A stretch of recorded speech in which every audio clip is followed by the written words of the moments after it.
எங்கள் டீம் சார்பாகவும் மனம் நிறைந்த வணக்கங்களும் நன்றிகளும். நான் பர்சனலாக சொல்லணும்னா எனக்கு புலிகேசியில் தொடங்கி இத்தனை படங்களாக என்னுடைய ஒவ்வொரு மொமெண்ட்டையும் என்கரேஜ் பண்ணி என்னை வாழ்த்தி என்னை இவ்வளோ தூரம் கூட்டிகிட்டு வந்தது மீடியா தான். அதனால் முதல்க்கு என் மீடியாவிற்கு என்னுடைய மனப்பூர்வமான நன்றிகளையும் வணக்கங்களையும் தெரிவித்துக் கொள்கிறேன். போட் இது வந்து என்னென்னா, நான் இவ்வளவு நாள் பண்ணியிருந்த படங்கள் எல்லாமே வந்து ஒரு ஃபேண்டசி காமெடி சம்திங் டிஃப்ரெண்ட்டாக அந்த மாதிரி இருக்கும். எனக்கு இதுலேயும் அந்த டின்ஸ் மிஸ் ஆகாமல் ஒரு நல்ல வாய்ப்பு கிடைத்தது. இதில் வந்து என்னுடைய Mali and Manvi movie makers producer திரு பிரேம்குமார் சார் அவரை தான் முதல்ல மீட் பண்ணேன். ஸோ அப்போ வந்து அவர்கிட்ட வந்து ஒரு 1/2 hour அந்த ஸ்டோரி சொன்னேன். ஸோ எனக்கு வந்து ரொம்ப மனதில் இருந்த கதை. நான் கொரோனா டயத்தில் கொஞ்சம் கசடதபரை வந்து 2.5 years முன்னால் ரிலீஸ் ஆச்சு. அந்த சமயத்தில் இதை நான் கொஞ்சம் தீவிரமாக எழுதிட்டு இருந்தேன். ஸோ அப்போ இந்த கதையை சொன்னப்போ அவருக்கு ரொம்ப பிடிச்சிருந்தது. இதோட எமோஷனல் பார்ட்டும் சரி, இந்த டிஃப்ரெண்ட்டும் சரி எனக்கு ரொம்ப பிடிச்சிருக்கு. இதை என்கிட்ட சொன்ன மாதிரி அதே மாதிரி எடுத்து கொடுங்கன்னு முதல் நம்பிக்கையோடு என்னை எப்படி சொல்கிறது, ஒரு ஆசீர்வதித்து வாழ்த்தி அந்த இடத்துல தான் இந்த இதோட முதல் புள்ளி தொடங்குச்சு. ஸோ ஈவன் நானுமே இதில் வந்து ஒரு ப்ரொடக்ஷனாகவும் உள்ள ஜாயின் பண்ணியிருக்கேன் இந்த இதில்.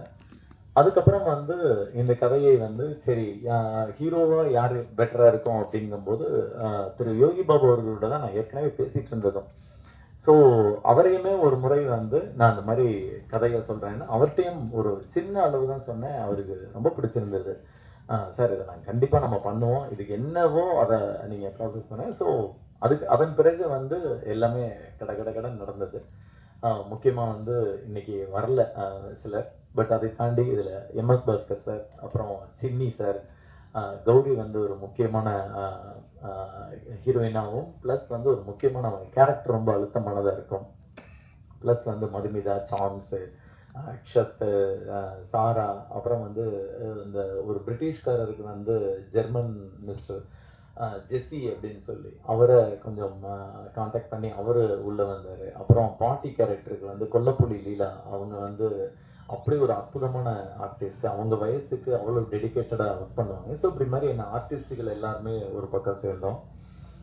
இன்னொரு பக்கம் வந்து டெக்னிக்கலி அப்படிங்கும்போது எனக்கு வந்து என் நண்பர் மூலமாக எஸ்ஆர் கதிர் அவர்கள் மூலமாக மாதேஷ் மாணிக்கம் இதில் வந்து ஜாயின் பண்ணார். ஸோ என்னென்னா இந்த படத்தை பொறுத்த வரைக்கும் இசையும் கேமராவும் ரொம்ப இம்பார்ட்டண்ட்டாக இருக்கும். ஏன்னா இது வந்து கடல் பற்றி எனக்கும் தெரியாது. இதுக்கு முன்னால் அந்த அனுபவம் எல்லாரையும் போலவும் நானும் வந்து கடல் அப்படிங்கிறது நம்ம பீச்சில் போய் கால் நினைக்கிறது அளவுக்கு தான் தெரியும். ரொம்ப போச்சுன்னா இன்னொரு 10 அடி உள்ளே போய் குளிச்சிருப்போம், அவ்வளோதான் தெரியும். பட் அதை தாண்டி எனக்கு தெரியாதனால என்னுடைய இதில் என்ன கஷ்டங்கள் வரப்போகுதுன்னு எனக்கு தெரியாது. அதனால வந்து என்னுடைய டீம் வந்து ஸ்ட்ராங்காக இருக்கணும்னு ஃபீல் பண்ணேன். ஸோ மாதேஷ் கிட்ட முதல் தடவை சொன்னப்பவே இதில் நம்ம நிறைய ஹடில்ஸ் மீட் பண்ண வேண்டியிருக்கோம். ஏன்னா அப்போ நான் லொக்கேஷன் கூட பார்க்கல. ஆனால் கதையை மட்டும் நான் உட்காந்து எழுதிட்டு இருக்கேன். ஒரு டேபிளில் கதை எழுதுறது ஈஸி, பட் அதை எக்ஸிக்யூட் பண்ணும்போது அதில் இருக்க சிரமங்கள், அதை வந்து நம்ம இந்த கேன்வாஸ்க்கு கொண்டு வர்றதுக்கு வேறு சில மெனக்கெடல்கள் வேணும். அது ரொம்ப கஷ்டம்னு தெரியும். ஆனால் நான் அப்போ அதை யோசிக்கலை, அவங்க 2 பேரும். அண்ட் வந்து ஆர்ட் டைரக்டர் வந்து மிஸ்டர் டி சந்தானம், அவர் இப்போது நம்மிடையே இல்லை, மறைந்து விட்டார். பட் அவர் தான் வந்து இந்த படத்துக்கான பேசிக் எல்லாத்தையுமே ஒரு மாதிரி ஸ்டார்ட் பண்ணி கொடுத்தது. அண்ட் எடிட்டர் வந்து தினேஷ் பொன்ராஜ். ஸோ இப்படியான டீம் எனக்கு பக்கபலமாக இருந்தது.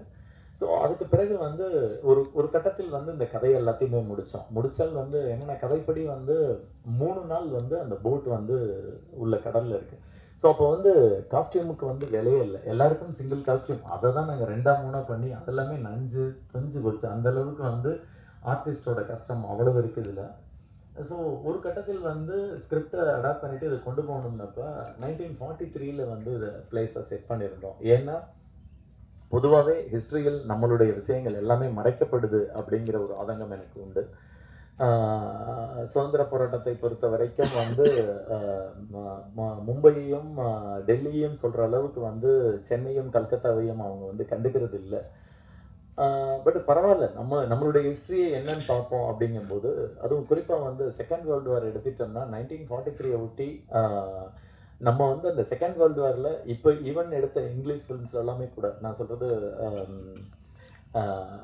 டொரண்டினோவோட ஃபில்ம் ஆகட்டும், எல்லாத்துலேயுமே அங்கங்கே கொடுக்குற ரெஃபரன்ஸில் கூட செகண்ட் வேர்ல்டு வார் பற்றின ஃபிலிம்ஸில் வந்து இந்தியன்ஸே காட்டப்பட மாட்டார்கள். ஆனால் வந்து கிட்டத்தட்ட செகண்ட் வேர்ல்டு வாரில் 25 லட்சம் பேர் இறந்துருக்காங்க அப்படின்றது தான் ஒரு ரியல் தகவல். ஸோ இதெல்லாமே சேர்ந்து எனக்கு அந்த செகண்ட் வேர்ல்டு வாரில் நம்ம ஒரு கண்டென்ட் எடுக்கணும் அப்படிங்கும்போது அப்போ வந்து சென்னையில் வந்து ஜப்பான் வந்து பாம்பு போடுறதுக்கான சமயத்தில் அந்த ஒரு 6 மாத காலம் கொடூரமான நரகமாக இருந்தது அப்படிங்கிறத பற்றி நான் என்னுடைய நண்பர்கள் 2 பேர், அவர் ஸ்ரீ கணேஷ் அப்படின்னு லண்டனில் இருக்கார், இன்னொருத்தர் ஜெயராஜ்னு சொல்லி பெங்களூரில், 3 பேருமா அந்த தகவல்களை எடுக்க ஆரம்பிக்கும் போது அவ்வளவு கிடைச்சது. அதாவது கிட்டத்தட்ட சென்னையை விட்டு ஒரு 5 லட்சம் பேர் வெளியில் போயிடுறாங்க, 70% சென்னையே காலியாக இருக்கு, மீதி இருக்கவங்களும் வந்து அந்த வேர்ல்டு வரப்போ வந்து குழியில் பதுங்கிறதுக்கோ அல்லது சிக்னல் வந்தால் என்ன பண்ணணும்லாம் போலீஸ் சொல்லி கொடுக்குறாங்க, எந்த கவர்மெண்ட் ஆஃபீஸும் கிடையாது, அண்ட் வந்து ரேஷன் காய்கறி இதெல்லாமே வந்து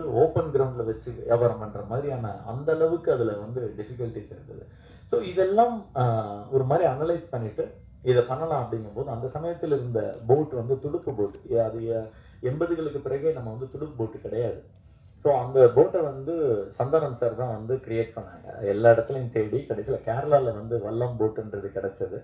அதுவுமே பின்பக்கம் கொஞ்சம் மாடிஃபை பண்ண வேண்டியிருந்தது. அப்புறம் ராமேஸ்வரத்தில் ஒரு போட், இது 2யும் சேர்த்து அந்த போட் வந்து பண்ணோம். என்னன்னா எனக்கு எழுதும்போது நல்லா இருந்தது, அது ஒரு 10 பேர் உள்ளே உட்காந்தாலுமே, பட் எடுக்கும்போது தான் வந்து என்னை விட ஆர்டிஸ்ட் ரொம்ப கஷ்டப்பட்டாங்க. ஏன்னா நெருக்கி உள்ளே உட்காந்துருவாங்க, அவங்களாம் அசையக்கூட முடியாது. அதுக்கப்புறம் எந்த இடத்துல ஷூட் பண்ணலாம்னு கடல் தேடி கிட்டத்தட்ட தமிழ்நாடோட எல்லா கரைகளுக்கும் போனோம். ஃபைனலாக வந்து எங்களுக்கு திருச்செந்தூர் பக்கத்தில் உவரி அப்படின்ற இடம் வந்து ரொம்ப மேட்ச் ஆச்சு. ஸோ அந்த இடத்தில் கடைசியாக எங்களுடைய ஷூட்டை வந்து ஸ்டார்ட் பண்ணலான்னு. ஸோ ஷூட்டிங் வந்து நான் முதல்ல டேபிளில் எதிர்பார்த்த மாதிரியே ரொம்ப கஷ்டமாக இருந்தது. அதாவது எங்களுக்கு ஒன்றுமே புரியல, ஏன்னா நம்ம வந்து ஃபாரஸ்ட்டில் ஷூட் பண்ணியிருக்கோம், மவுண்டெயினில் ஷூட் பண்ணியிருக்கோம், அதெல்லாமே வந்து ஒரு கட்டத்திற்கு பின்னால் செட்டில் ஆயிடுவோம். அங்கே பூச்சிப்பட்டா இருக்கும், அல்லது அதெல்லாம் செட்டில் பண்ணிட்டா செட்டில் ஆயிடுவோம், அல்லது மலைக்கு ஏறுறதா இருந்தால் கூட ஏறும்போது கஷ்டமாக இருக்கும். அதுக்கப்புறம் ஆனால் கடலில் வந்து ஒவ்வொரு மொமெண்ட்டும் நம்மளுக்கு கஷ்டமாக இருக்கும், எதையுமே தீர்மானிக்க முடியாது. மாதேஷ் வந்து ஒரு ஷாட் வைப்பார், அதை எடுக்கிறதுக்குள்ளே ஆர்டிஸ்ட் மேலே போயிடுவாங்க, அவ்வளோ வேவ் போயிட்டு இருக்கும். எங்களுக்கும் கடலுக்கும் ஆன ஒரு ரிதம் பிடிபடுறதுக்கே ஒரு 3-4 நாள் ஆச்சு. அண்ட் வந்து எங்களுக்கு வந்து சில போர்ஷனை வந்து கரையை ஒட்டி கூட எடுப்போம், சில போர்ஷனை உள்ளே கொண்டு போய் எடுப்போம். ஆர்டிஸ்ட்டுக்கு சில பேருக்கு நீச்சல் தெரியாது, எங்களுடைய மீனவர்களை வந்து சுற்றி நீந்த வச்சுருப்போம், அவங்களுக்குலாம் தண்ணிக்குள்ளேயே இருந்து கை கால்லாம் கூட வெளுப்பாயிரும், நிறைய நேரங்களில் எக்யூப்மெண்ட்ஸ் ட்ராப் ஆகிருக்கு, இந்த மாதிரியான இது இல்லை. ஸோ ஒரு கட்டத்தில் டெக்னிக்கலி எங்களுக்கு இந்த மாதிரியான ஃப்ளா இல்லை. ஏன்னா ஒரு சிங்கிள் செகண்டில் வந்து ஒரு அலை வந்துச்சுன்னா டோட்டலாக எல்லாமே மாறிடும். ஒரு சீன் பாதி எடுத்திருப்போம், அந்த லைட்டிங் அடுத்த 2 நாளைக்கு கிடைக்காது, திரும்ப லைட் மேட்ச் பண்ணுறதுக்கு வெயிட் பண்ணுவோம், இப்படியான கஷ்டங்கள். ஆர்டிஸ்டை பொறுத்த வரைக்கும் என்னென்னா இது ஒரு ரொம்ப சேலஞ்சாக இருந்தது. எனக்கு வந்து உள்ளே போனாலே தலை சுத்தம் எல்லாருக்குமே. அது அவங்க வந்து அதை தாண்டி பயங்கர எமோஷ்னலாக பயங்கர காமெடியாக என்னெல்லாம் பண்ணணுமோ அதை பண்ணிகிட்டே இருப்பாங்க. உண்மையிலே இதில் வந்து இந்த ஒட்டுமொத்த டீமோட கடினமான உழைப்பு மட்டும்தான் போட் தவிர்த்து இதில் நான் என்னுடைய பங்கு மட்டுமே கிடையாது, இதில் இருக்க ஒவ்வொருத்தருடைய உழைப்பும் வியர்வையும் அவ்வளவு இதில் கலந்துருக்கு. ஸோ ஃபைனலாக வந்து இந்த கஷ்டங்களை தாண்டி ஒரு வழியாக அங்கே நாங்கள் இந்த படத்தை ஷூட் பண்ணி முடித்தோம். ஒரு பெரிய அனுபவமாக இருந்தது. ஏன்னா கடல் என்னை பொறுத்த வரைக்கும் அது ஒரு தனி உயிரினமாக தான் பார்க்குறேன். அது சில நேரங்களில் கோபமாக இருக்கும், சில நேரங்களில் அமைதியாக இருக்கும். அதை வந்து ஒரு தனியாகவே ஒரு நம்ம நாய் வளர்க்கும் போது எப்படி வந்து அதோட பல நேரங்களில் ஒவ்வொரு நேரமும் குணம் மாறும், அந்த மாதிரி கலர்ஸ். நம்ம வந்து அவுட்டோர் லொக்கேஷன் சொல்லுவோம், ஆனால் வந்து அதுலேயே ஒரு 20 கலர் இருக்கும் காலையில் தொடங்கி ஈவினிங் வரைக்கும்.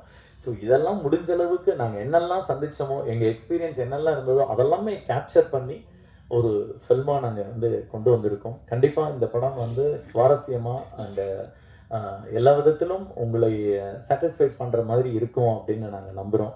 அண்ட் இதில் எங்களுடைய கஷ்டன்றது வந்து என்னென்னா, இதில் யார் போய் எடுத்தாலும் கஷ்டம் தான், அதனால் நாங்கள் தான் கஷ்டப்பட்டோம்னு சொல்லலை, கடல்னு போனால் கஷ்டம். பட் இந்த ஒரு ஆப்பர்ச்சுனிட்டி வந்து பிரேம்குமார் சார் மூலமாக எனக்கு கிடைச்சது. அண்டு யோகி பாபு அவர்கள் ஒத்துக்கிட்டு இவ்வளோ ஆர்டிஸ்ட்டுகள் இவ்வளோ டெக்னீஷியன்கள் எல்லாருமா சேர்ந்து பண்ணதில் கிடைச்சது. கண்டிப்பாக இந்த படம் வந்து நீங்கள் தேட்டரில் பார்க்கும்போது உங்களுக்கே தெரியும், உங்கள் எல்லாருக்கும் பிடிக்கும்னு நம்புகிறோம்.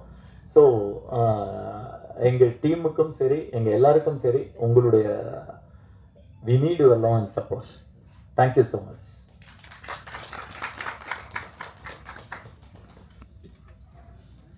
நான் ஜிப்ரான் பார்த்த பிறகு தான் அவரை பற்றி சொல்லணும்னு நினச்சேன். என்னென்னா நாங்கள் வந்து அது ஒன்று மட்டும் முடித்தேன். நாங்கள் எல்லாரும் சேர்ந்து பண்ணுறது ஒரு பாதி, மீதியை வந்து வலசரவாக்கம்ல ஒரு சின்ன ரூமுக்குள்ளே அவர் உட்காந்து மீதி பாதியை கொண்டு வரணும். ஸோ ஜிப்ரான் அவர்களோட ஒர்க் பண்ணுறது வந்து ஒரு நல்ல ஒரு எக்ஸ்பீரியன்ஸு. அவர் வந்து ஒன்ஸ் படம் பார்க்குறதுக்கு முன்னால் வேறையா பேசிகிட்டு இருப்பார், அதுலேயே போயிட்டுருப்பார். அதான் ஒருத்தருடைய மைண்டை ஸ்டடி பண்ண முடியும். அவர் படம் வந்து பார்த்து உள்ளே ஒர்க் பண்ணிக்கிட்டு இருக்கும்போது வந்து அவருடைய கான்வர்சேஷன் எல்லாமே வேறையாக இருக்கும். ஸோ கொஞ்சம் கொஞ்சமாக அந்த கதையை தன்னுள் எடுத்து அவர் மூலமாக வெளியில் வர்ற இது இருக்குல்ல. ஏன்னா இது ஒரு ஆங்கிளில் பார்த்தோம்னா இது சிங்கிள் லொக்கேஷன் ஸ்டோரி அப்படின்ற மாதிரி இருக்கும். பட் அதை வந்து உடைச்சு அவர் மியூசிக்கில் ஒரு கதை சொல்லி மியூசிக்கில் ஒரு கிராஃப் கொடுத்துருப்பாரு. ஸோ அது ரொம்பவே முக்கியமான ஒரு பார்ட்டு. அண்ட் வந்து இது இல்லாமல் இன்னொரு 2 டெக்னீஷியன் பற்றி நான் சொல்லணும். ஒன்று வந்து மாதேஷ் மாணிக்கம் ரொம்ப நல்லா பண்ணியிருந்தார். அவருடைய உழைப்பு உங்களுக்கு பார்த்தாலே தெரியும். அவரோட சேர்ந்து வந்து பாலாஜின் கலர் கிரேடிங் டிஐ பண்ணுறாரு. அவர் வந்து என்னன்னா இன்னைக்கு இருக்க டெக்னாலஜியோட அப்டேட்டோட இந்த கதைக்குள்ள வந்து அவருடைய பங்களிப்பும் மாதேஷ் மூலமா நிறைய நடந்திருக்கு. அண்ட் வந்து மிக்சிங் வந்து சுரேன் அண்டு அழகிய கூத்தன். அதாவது அந்த அந்த சவுண்டை வந்து நாங்கள் என்ன கேட்டோமோ அதை அவ்வளோ அழகாக என்ஹான்ஸ் பண்ணி ஒன்னோட ஒன்று மிக்ஸ் ஆகிடாம, ஏன்னா இதில் வந்து எக்ஸ்பீரியன்ஸும் முக்கியம், அப்போ வந்து எஃபெக்ட்ஸும் இருக்கணும், மியூசிக் எல்லாத்தையும் வந்து ரொம்ப நல்லா பண்ணி கொடுத்தாங்க. ஸோ எங்களுடைய டீமில் இருக்க எல்லாருக்கும் நான் பர்சனலாக நன்றி சொல்லிக்கிறேன். உங்களுடைய சப்போர்ட் வேணும். Thank you so much.